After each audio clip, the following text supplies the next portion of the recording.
Hi friends, ഇന്ന് സിമ്പിളായി തയ്യാറാക്കാൻ പറ്റിയൊരു ഈവനിങ് സ്നാക്സിൻ്റെ റെസിപ്പിയാണ്.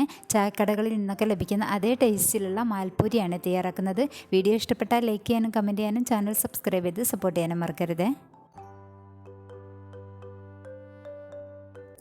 ആദ്യം നമുക്കിതിലേക്ക് കുറച്ച് ഷുഗർ സിറപ്പ് ഒന്ന് തയ്യാറാക്കിയെടുക്കണം. ഇതിന് വേണ്ടിയിട്ട് ഒരു കപ്പ് പഞ്ചസാര ഒരു പാനിലേക്ക് ഇട്ട് കൊടുക്കാം. സെയിം കപ്പിന് തന്നെ 2 കപ്പ് വെള്ളം കൂടി ഇതിലേക്ക് ഒഴിച്ചു കൊടുക്കാം. അപ്പം നമ്മൾ ഇതിലേക്ക് എടുക്കുന്ന പഞ്ചസാരയും വെള്ളവും മാവുമൊക്കെ ഒരേ പാത്രത്തിൽ തന്നെ ആയിരിക്കുക. ഗ്ലാസ്സിലൊക്കെ ആണെങ്കിൽ സെയിം ഗ്ലാസ്സിൽ തന്നെ എല്ലാം എടുക്കുക. ഇനി ഇതിലേക്ക് ഒരു 4 ഏലക്കായ പൊടിച്ചതും കൂടി ചേർത്ത് കൊടുക്കാം. കളറിന് വേണ്ടിയിട്ട് കുറച്ച് മഞ്ഞൾപ്പൊടി കൂടി ഇതിലേക്ക് ചേർത്ത് കൊടുക്കാം. ജസ്റ്റ് ഒന്ന് മിക്സ് ആക്കിയതിന് ശേഷം നമുക്കിതൊന്ന് ചൂടാക്കിയെടുക്കണം. ഈ പഞ്ചസാരയൊന്ന് മെൽറ്റ് ആവാൻ വേണ്ടിയിട്ട് മാത്രം. അപ്പം ഞാനിത് സ്റ്റൗവിൽ വെച്ചിട്ടൊന്ന് ചൂടാക്കി എടുക്കുന്നുണ്ട്. ഒന്ന് തിളച്ച് കഴിയുന്ന സമയത്ത് നമുക്കിത് ഓഫ് ചെയ്യാം. അപ്പോൾ ഇത് നന്നായിട്ട് തിളച്ചിട്ടുണ്ട്. ഇനി ഞാൻ സ്റ്റവ് ഓഫ് ചെയ്യാണ്. പഞ്ചസാരയൊക്കെ മെൽറ്റായി വന്നിട്ടുണ്ട്. ഇത് നന്നായിട്ട് ചൂടാറാൻ വേണ്ടി മാറ്റി വെക്കാം. ഇനി ഞാനൊരു പാത്രത്തിലേക്ക് 2 കപ്പ് മൈദ ഇട്ട് കൊടുക്കുന്നുണ്ട്. ഷുഗർ സിറപ്പ് നന്നായിട്ട് ചൂടാറിയിട്ടുണ്ട്. ഇതിൽ നിന്ന് ഏലക്കായയുടെ തൊലിയൊക്കെ ഒന്ന് നീക്കി കൊടുക്കാം. കുരുവൊക്കെ ഇതിൽ തന്നെ ഉണ്ടായാലും കുഴപ്പമില്ല. ഈ തൊലി അങ്ങ് മാറ്റി കൊടുക്കാം. ഇനി ഇതിൽ നിന്ന് അല്പാൽപ്പായിട്ട് ഇതിലേക്ക് ഒഴിച്ചു കൊടുത്തിട്ട് നമുക്കിതൊന്ന് നന്നായിട്ട് മിക്സ് ചെയ്തെടുക്കാം. അപ്പോൾ നമുക്ക് 2 കപ്പ് മൈദയ്ക്ക് 1 കപ്പ് പഞ്ചസാരയും 2 കപ്പ് വെള്ളവുമാണ് വേണ്ടത്. അപ്പോൾ ഇത് കുറേശ്ശായിട്ട് ഇതിലേക്ക് ഒഴിച്ചു കൊടുത്തിട്ട് കട്ടകളൊന്നും ഇല്ലാതെ നന്നായിട്ടൊന്ന് മിക്സ് ചെയ്തെടുക്കണേ. പഞ്ചസാര നമ്മൾ ഇതിലേക്ക് ഡയറക്റ്റ് ചേർത്ത് കൊടുത്തിട്ട് വെള്ളം ഒഴിച്ചു കൊടുത്താലും ചിലപ്പോൾ ഇതിലേക്ക് മെൽറ്റായി കിട്ടാൻ കുറച്ച് പ്രയാസമായിരിക്കും. അപ്പോൾ അതുകൊണ്ട് ഇതുപോലെ മെൽറ്റ് ആക്കി എടുത്തതിന് ശേഷം ഒഴിച്ചു കൊടുത്തിട്ടുണ്ടെങ്കിൽ നമുക്ക് നല്ല സ്മൂത്തായിട്ട് ഇത് മിക്സ് ചെയ്തെടുക്കാനും കഴിയും.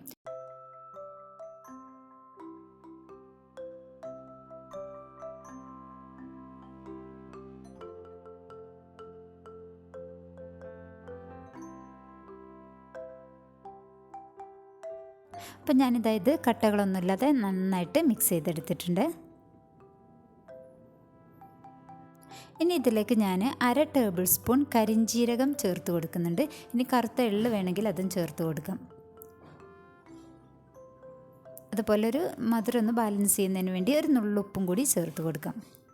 ഇനി ഇത് നന്നായിട്ടൊന്ന് ഇളക്കി കൊടുക്കാം. കരിഞ്ജീരകമോ എള്ളൊക്കെ ചേർത്ത് കൊടുത്തിട്ടുണ്ടെങ്കിൽ നല്ലൊരു ടേസ്റ്റും ആയിരിക്കും, കാണാനൊരു ഭംഗിയായിരിക്കും കേട്ടോ. നന്നായിട്ട് ഇളക്കി കൊടുക്കാം.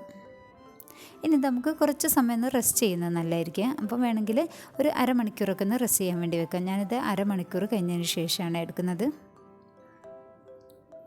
ഇനി ഒന്നുകൂടി നന്നായിട്ടൊന്ന് ഇളക്കി കൊടുക്കാം.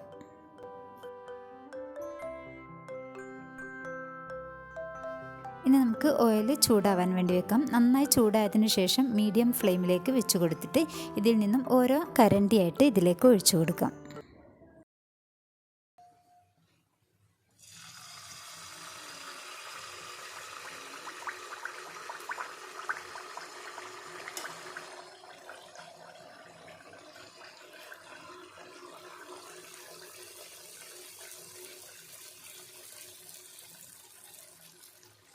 ഇതിൻ്റെ സൈഡൊക്കെ നല്ല ബ്രൗൺ കളറാവുന്ന സമയത്ത് നമുക്കിത് മറിച്ചിട്ട് കൊടുക്കാം.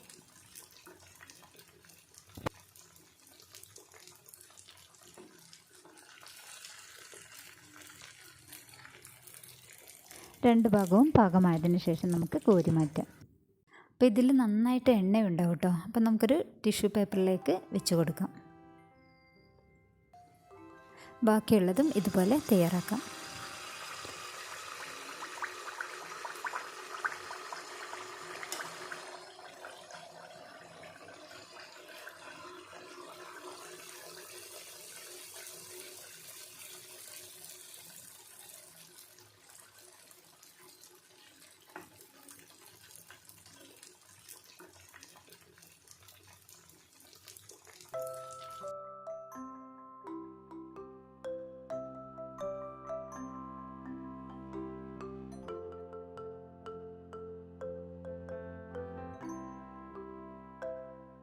കുറഞ്ഞ ചേരുവകൾ കൊണ്ട് വളരെ എളുപ്പത്തിൽ തയ്യാറാക്കാൻ പറ്റിയൊരു സ്നാക്സ് ആണ് കേട്ടോ ഇത്. ഇതുപോലെ തയ്യാറാക്കിയിട്ടുണ്ടെങ്കിൽ ചായക്കടയിൽ നിന്ന് ലഭിക്കുന്ന അതേ ടേസ്റ്റിൽ തന്നെ നമുക്ക് മാൽപ്പൂരി ഉണ്ടാക്കിയെടുക്കാം. വീഡിയോ ഇഷ്ടപ്പെട്ടാൽ ലൈക്ക് ചെയ്യാനും കമൻറ്റ് ചെയ്യാനും മറക്കരുത്. അതുപോലെ ചാനൽ സബ്സ്ക്രൈബ് ചെയ്യാത്തവരൊന്ന് സബ്സ്ക്രൈബ് ചെയ്ത് സപ്പോർട്ട് ചെയ്യണേ. തൊട്ടടുത്ത് കാണുന്ന ബെല്ലൈക്കൺ കൂടി ഒന്ന് ക്ലിക്ക് ചെയ്ത് അതിൽ ഓൾ എന്ന ഓപ്ഷൻ ഒന്ന് സെലക്ട് ചെയ്യുക. എങ്കിൽ ഞാൻ അപ്ലോഡ് ചെയ്യുന്ന വീഡിയോസൊക്കെ നിങ്ങൾക്ക് നോട്ടിഫിക്കേഷനായിട്ട് ലഭിക്കുന്നതായിരിക്കും. Thanks for watching.